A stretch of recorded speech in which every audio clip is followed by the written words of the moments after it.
Fala galera, meu nome é Bruno, esse aqui é o Porque Metal, e no vídeo de hoje eu trago pra vocês uma entrevista que eu fiz com o Kyle Schaefer, vocalista do Fallujah. Fallujah lançou hoje, sexta-feira 13, o seu sexto disco de inéditas, o Xenotaph. Então eu tive o prazer de conversar com o Kyle, que falou um pouco tanto sobre o lado musical, como também sobre o conceito do disco. Lembrando vocês também que ontem eu lancei uma resenha completa sobre o Xenotaph, então depois de assistir a entrevista, se você ainda não assistiu, vai lá assistir a resenha. E vale dizer também que no dia da entrevista minha câmera deu um bug, então vocês não vão ser agraciados com a minha imagem durante a entrevista, só com a minha voz, o que tudo bem, né? Eu apareço muito por aqui. É isso então, sem enrolação, deixa um like no vídeo, depois comenta o que achou, se inscreve no canal, e bora pra entrevista. So hello Kyle, how are you doing today?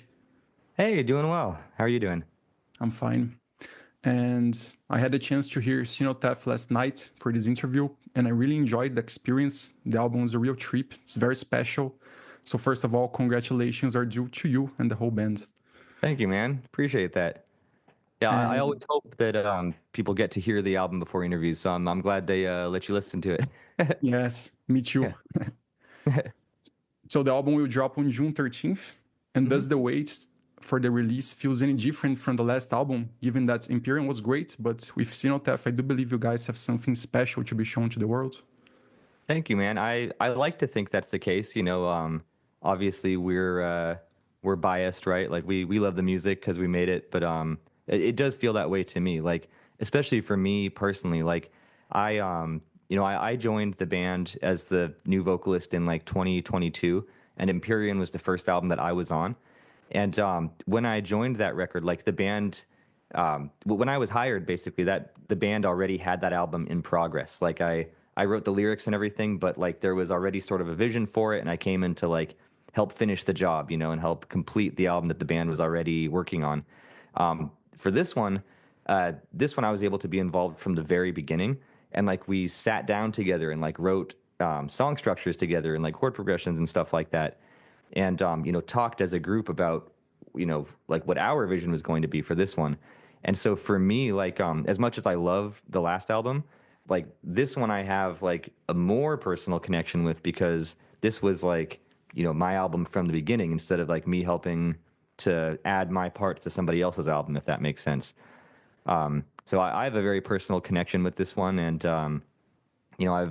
I've gotten a lot of experience since Empyrean as well, just like how many shows we've done together, and how much practice I've gotten. That to me, it's like, even though Empyrean was my debut, I feel like this feels more like my debut to me for some reason. I think just because I got to put more of myself into it, and felt very confident going into this one. And Xenotaph has much more clean vocals than the previous albums, and also has great chorus and more keys. It's full of textures, giving very trippy and cosmic vibe. So when did you guys decided for this approach, and was there something specific that influenced the band? Yeah, thanks, man. It was sort of a couple things at once. Like we did plan to move in this direction. Like we thought it would be cool to make the music more progressive and more dynamic, like more colorful, which like to me involves having more melodies and clean vocals and stuff like that. But to me, like evolving the band in that way felt very natural, because a lot of the music that we love is music like that has more clean vocals, and maybe it just wasn't as obvious in the past. But it's like bands like Cynic, for example. Like Cynic has been one of our collective favorite bands for forever, like for all of us, even before we met each other. And that's very melodic music, like albums like Traced in Air, for example. Like you can't see it, but I've got a poster on my wall over here. Like when I first met the Fallujah guys before we worked on Empyrean together, like that was an album that we realized was a huge influence for all of us. And it's like it was just less obvious in Fallujah's music before, but now I think we're just wearing those influences more proudly and more apparently. And then for me personally too, like I've been singing for longer than I've been doing growls, like for more years. And to me, like if I'm not singing on the music, then I'm not fully utilizing my own strengths, And I like music that has melodies, and basically on this album, anytime I heard a part that inspired me to write melodies or harmonies over it, I just went with that, naturally, regardless of, without worrying, oh, is it death metal enough? Does it sound like this or that? it's yeah, it was a natural progression of like just being influenced by bands like Cynic, Opeth, Between the Buried and Me, even like the Faceless. Like the Faceless evolved in a way that added more clean vocals as well, but still kept their identity and their edge and all of that. So yeah, it's like we were aware that we were moving in that direction, but also it felt like a very natural progression to us. And not only the song, that the music is bigger and with all these textures, as I said, but the guitars are also very much more in evidence, sounding amazing. Do you know what's Yeah. changed in this approach? And did Mike Lowe producing it? He worked previously with Vitriol, maybe had something to do with it? Yeah, for that, so first of all, like we have two guitarists in the band. We have Scott, who is the founding member. He's the only original member left, actually, but he started the band many years ago, and he's an amazing world-class guitarist, like just absolutely incredible. And now we also have our other guitarist, Sam, that joined for this album, who's also amazing. It has his own different style that he brings to the table. And when you have two amazing guitarists in your band, it only makes sense to show them off, like let them. So both of them do solos on this album. Both of them are writing riffs. It just makes sense to have exciting technical music when you have guitarists that can handle it like that. And for me too, I like to think I pushed them even more to do that because I knew early on that I wanted to make an album that had more clean vocals and had more like melodic aspects. But I knew I was like, I didn't want the music to feel like softer or like more poppy or like more simple or anything like that, or less heavy or like, less technical. And so I told the guys, I was like, I'm going to do more clean singing. So I need the guitars to be even crazier so that it doesn't feel like a dumbed down version of the band, or like not dumbed down, but like softer, or like more radio friendly or anything like that. I was like, let's just make the music as dynamic with as many like exciting changes as possible. And it just made sense to have these very colorful, complicated riffs going alongside the melodic vocals and all of that.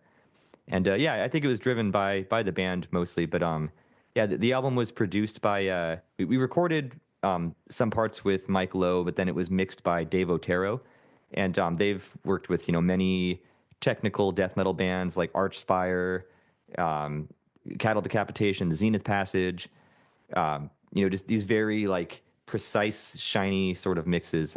It just made sense. We're like, we're gonna put a lot of detail and a lot of notes into the music, so let's get something very modern and clear, sort of production to let that not be lost. You need a good mix to go with it. Yeah, and it's great because the guitars are technical, but they're not wasting any time. Everything fits, everything sounds amazing, and the technicality it works around the song, in my opinion. Thanks. Yeah, we definitely approach writing in that way. Like we think about song structures first. Like we think about the flow of the song, and like even the most complicated riffs, we usually start with the chord progressions, and just try to make it so that it's like a song at its core. I mean, every band says that, right? Everybody wants to write songs and not just like riff salad or whatever. But it really is true, and like we're all sort of like musically educated to different degrees. So like just working with Scott, for example, like and also Sam, honestly, but like they're very aware of like theory and progressions and stuff like that, like doing interesting chord voicings and transitioning things in a way that makes sense between keys and like being aware of how things are working within the keys. And to me, all of that is like an important factor in the songwriting as well. It's like, we can make it feel very colorful and all over the place, but in a way that is like deliberately connected and not just like random. And you do the keyboards and programming of the soundscapes and all, aside from writing the lyrics and the music. So do you dabble in the guitar also? How is your process for writing music? Yeah. So I do play guitar. I've actually I'm not like the greatest guitarist, but I have been playing guitar longer than I've been singing actually. And so I have another project called Archaeologist that's like my sort of long time solo project, kind of a side project nowadays. But for that, I write a lot of guitar music as well. And it's like even though I didn't play any guitar on this record, and I can't play at the level of Scott or Sam at all, I do think a lot about songwriting and it was kind of like the three of us, me and the two guitarists, we sort of like produced the record together, where we are all sort of like equally involved with the songwriting decisions and the melodic harmonic kind of flow of everything. There were many times where I would sit down with Scott, for example, and like we both have guitars and we're, talking about ideas and chords and things like that. But then I'm like, you guys do all the fast stuff. Like, I can't play this shit. But yeah, when it comes to songwriting, all of us make our own music independently, and so like,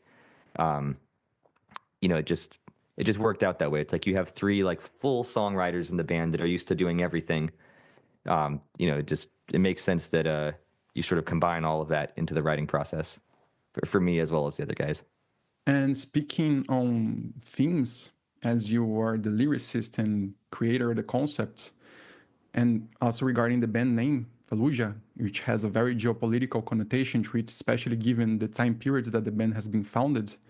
So with that in mind, and given that we are living in a geopolitical turmoil worldwide right now, you guys talk about it or try to include messages in the songs regarding the state of the world as a whole? Was any news or the word moment was used as an influence for any song on the album? I would say not so much on this album. Yeah, so the band was named a long time ago, like in like 2007 or something like that, way before I was in the band. And you're right that like like Fallujah, it's a city in Iraq that even though it's just the name of a city, like it's associated with a lot of really brutal fighting that went down there, like really horrible battles there during the war, basically. And because of that, like I've met many people on tour that have literally fought there, and like to them, like I've talked to people that when they hear the word Fallujah, like they literally think of being there and like having friends that died in the fighting. So we're aware of that, of like the effect that the weight that it carries for some people. Again, even though it's just the name of a city, it's like there's a lot of context to it for certain people. And I think as long as people realize that we're like respectful of that, like we're not trying to provoke anybody or I don't know, make a certain statement about it. I think once people see that, it's not a big deal. But I've had people approach me. They're like, why is the band called Fallujah? What's up with that? But that's kind of a tangent. But in terms of the music on this album, the whole album is actually like a concept record that tells a story. And it's like a very kind of like sci-fi philosophical sort of story. So to me, this particular album is pretty disconnected from like real world events. But we've written stuff in the past that is more like in touch with real world, occurrences and things like that. But yeah, this one is a total sci-fi, otherworldly story. Okay, so tell me a little bit about the concept and how was developing it. You're used to writing stories and all, and what was your influences maybe for the writing? Yeah, so this was my first time doing a proper concept album, and to me, I decided very early on that I was like, okay, we're starting a new record, together from scratch as a group, and I really wanted it to feel like one cohesive journey. So it made sense to me to come up with a story that goes through the whole album. All of us in the band are influenced by like science fiction media. Like we love the Dune series, like Blade Runner, Interstellar, like movies like that. I was reading the Dune books like while I was writing this as well. Like naturally we take a lot of influence from that. And in terms of the imagery of the band too, there's a lot of like sort of celestial, spacey kind of imagery. And so to me, I was like, okay, obviously some kind of sci-fi story would make sense. It would just fit with the band. At the same time, though, I wanted something that felt like it could be personal and emotional. Like I didn't just want to talk about aliens on another planet or whatever. I wanted something that felt like I could put actual emotion into the writing. And so the story is basically like the way that I tried to link those two aspects was I thought that death would be a good theme to explore because it's like it's a personal, real thing that affects people, and people have it's one of the strongest sort of emotional reactions you can have is to death. And at the same time, there's kind of this mystery around it. Where like this idea of like what happens when you die. What else is out there, whether you're religious or not or whatever. It's like to me, I found that was there's so much to like imagine and talk about in that. And so the story, I'll try to give the shortest version I can, but basically the story is like It begins at the moment of the narrator's death when he wakes up in this like afterlife dimension. And instead of being anything like heaven or hell or like what people traditionally imagine for like an afterlife, it's this crazy world that's like so far beyond human comprehension that it's like literally outside of what anybody could have imagined. And the album cover influenced this a lot too. Like to me, the album cover is what the character sees when he wakes up in this other world and meets the figure on the album cover who sort of guides him through this world, this other realm, sort of becomes familiar with it and understands more where he is and what's going on. And basically, there's a twist that happens later in the album where it sort of turns the whole thing on its head, where like it becomes revealed that rather than this character having died and gone to the afterlife and met this angelic guide, really it's all an illusion. The person is not dead. He's like asleep or in a coma. And this angel that's been guiding him is actually like a parasite that's gotten like into his mind from another dimension and is like trapping him in this world, you know, like with the illusion of feeling like he's transcended to some higher plane of existence. And at the end of the story, the character basically breaks free from this,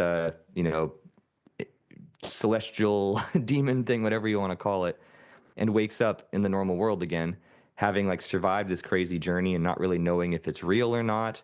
But at the same time, having like actually lived these experiences and sort of, moving on from there with having survived this crazy journey and not knowing like, is that really where we go when we die? Is this thing going to come back to get me some other time? That's sort of the journey. It's like I wanted something that felt very trippy and psychedelic and abstract, but also like personal. You know, like you can put yourself in the character's shoes and imagine this like emotional story of like disconnecting from your past life and moving on to some other realm. And then just when you finally get used to it, you realize it was all a lie and you have to go back. And that's sort of the idea for the story. That's amazing, and I had the chance to hear the album, but as of right now, I'm only very impressed about the music, the quality of it. But as soon as I want to dig in the lyrics because all you said is very interesting. It sounds amazing to deep dive into it. Thanks. And, yeah. You said about the album cover was that it's amazing. By the way, did you give the artist directions as just that was actually a pre-made piece of artwork. So the art is by an artist named Peter Moorbacher, who we've worked with a few times in the past. That's like his kind of signature style is these like angelic beings in these like celestial sort of environments. And we've actually used his artwork for two other albums as well, for Dreamless and Empyrean. And he has all of this amazing artwork already, like sort of available for licensing. And so we knew we wanted to work with him again because we love his style. We basically just went through all of his available art, and this one just really spoke to us and really felt like it fit with the music. So we selected that one, and just used the artwork he already had. But because we did that so early in the process, like I had that artwork in front of me while I was writing the lyrics, and so I had a vague idea for the story, and when I saw the art, I was like, that fits so well. Like I'm going to literally make that a part of the story. And so like the first song on the album like describes the album cover. Like it's basically, it puts the album cover into words how I imagine it as part of the story, where like he wakes up, after dying supposedly and meets this figure. And that's like the moment when he opens his eyes is the album cover. And because we had it so early on, it's like, even though we didn't direct the artist to like fit the story, it's like I fit the story to his art instead. That's amazing. That's pretty unusual and worked really well. Yeah, I've never gotten to do something like that before. Normally you have the music and then you go, get the artwork after the music is done. But this one, it just worked out that way. And you talked about the first song on the records, In Stars We Drown. And it's one of my favorites because you can fit in 3 minutes what feels like 10 minutes of music and feeling and emotions, and delivers very well. And also, one of my favorites is Step Through the Portal and Breathe, which has a great name. Nice. As the music That's my favorite. Yeah, really? Yeah. That's actually the next single as well. That's the third and final single we're releasing from the album. So that one comes out in about 2 weeks. Yeah, so very excited to share that one. I feel like this song captures the title because it does feel like a psychedelic trip through a portal, and when the clean vocal hits in the first verses, is more relaxed, is more briefable, and I don't know if that's a word, but so Yeah, can you yeah. tell me a little bit more about these tracks, the first one and this one? Yeah, yeah, thanks, man. So, yeah, so okay, I'll start with the first one. So the intro song "In Stars We Drown," that was like very deliberately written to be the intro. Like I remember Scott mostly wrote the instrumental for that one by himself for the most part. And I remember telling him like I was like, when we make our next album, you know, years ago, I was like, our next album should start with a big like very like spacey, clean guitar thing that like builds up slowly and sort of like works its way in, you know, just starts very atmospheric.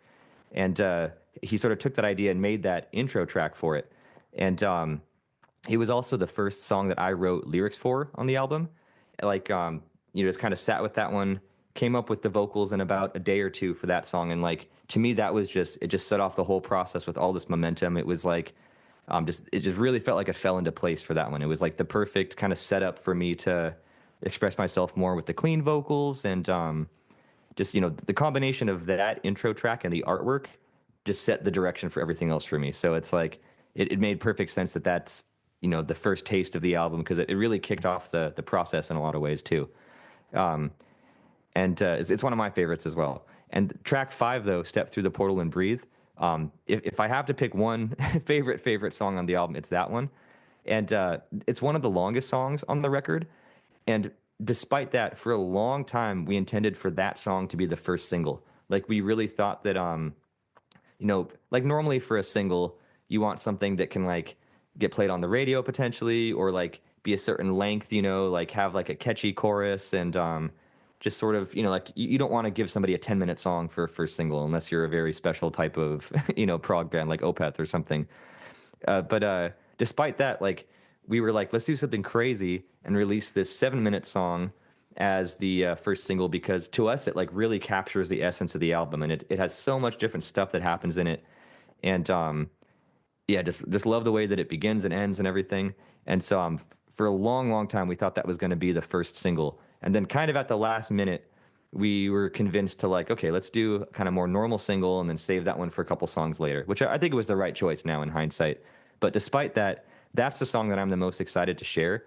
And again, even though it's like very long and everything, we had to make it a single. You know, it's just to me, I think it's the best song on the record. And so yeah, we're releasing that one next. Like it has 3 guitar solos from like both Scott and Sam. It has a bunch of my favorite vocal moments. Yeah, it's just a long, crazy song, and I'm really excited to release that one next. I'm excited to see what people think. You're looking up to playing this song live, maybe? Oh yeah, definitely. That's amazing. I would love to do the whole album live if we can, if we find the right chance to do it. We did that for our previous album actually when we released Empyrean. Um, it was like the second tour we did after that. We got a chance to do like a co-headlining tour, which means you get a longer set, and we're like, we have a full hour to play, so we can play our whole new album. Like, you know, why not? Let's do it. So if we get a chance to do that with this album, I'd love to do it. We just have to find the right tour. You know, you can't be like opening for a big band and expect to play your whole album, you know. But yeah, it just depends. That would But be yeah, sick. And the possibilities of the backgrounds with LEDs and digital imagery would be awesome with this whole album. oh yeah, I would love to do, you know, give it the proper treatment live. I have 2 more questions for you. One is regarding yourself as a musician. What's your music background, and when what did first sparkle that will to be a musician for your whole life? Yeah, I started kind of late. Like I wasn't really interested in music until like high school. Like I wasn't really listening to anything before that. Um, but started playing guitar in high school. I had some friends that like showed me a lot of cool bands and played guitar and played in their own bands, and I thought that was really cool. So it kind of sparked me to like want to catch up and try to, you know, even though I felt like I was starting guitar late, as like, you know, I was like 16 or 17 or something. I felt like I wanted to practice a lot and catch up, and started recording my own like very bad music at home. You know, just sort of learning how to record and produce and stuff like that. Then started singing a couple years later. I was in an indie rock band way before I was doing like metal stuff. And yeah, just slowly worked my way into making more like progressive kind of music with my other project, Archaeologist, and then eventually joined Fallujah, and now ended up in a spot I'm very happy with. But yeah, it's kind of a weird way to get into it. Like I didn't start out singing for death metal bands or anything like that. Oh, that's great. And to finish off the interview, I have an official playlist for the channel in which I update it with recommendations from my guests. So can you recommend me 3 songs, being one that you participated in or wrote, one that has been a favorite of yours since the early days, and one that you discovered recently? Doesn't have to be a new song or a metal song, but something you caught up recently and you haven't stopped listening to it since. Yeah, sure. I'm opening my Spotify to look. 'Cause I always That forget. happens. Yeah, let's see. So, and do you want songs outside of Fallujah, right? Or do you want Whatever you want that you participated in for the Okay, first pick. sure. Okay, yeah. So for that one, so I got to shout out our new single. So we released a song for Fallujah called Labyrinth of Stone recently. It's the second single from the record, but I like that one a lot. So I'll say that, it's kind of easy answer, but got to check out the new single, of course. um, let's see, for a song that is from like the old days, let's say I'm gonna go with a song by Cynic. Let's say The Unknown Guest by Great. Cynic. Kind of Okay. a deeper cut from that band, but always loved that song. And then for a new one, I'll tell you a song I literally found last night that I was so into that I was texting my bandmates about it, saying, "You got to check this out." Literally Amazing. had never heard of this band until yesterday. Um, it's a song called Redemption Simulations by a band called Vulcan. It's Vulkan. The as new to me as it could possibly be. I literally found this last night. Um, but yeah, found this band yesterday and I was like, oh my God, this is amazing. So Kyle, thank you very much for your time and for giving us the opportunity to talk to this about this amazing album, which I'm certain that will make a big hit, a big noise in the music world. And I'd like to give you the floor to speak to the Brazilian audience that's watching this interview. Yeah, thank you so much. Yeah, I hope everybody checks out the new record, and I hope we can come play in Brazil as soon as possible.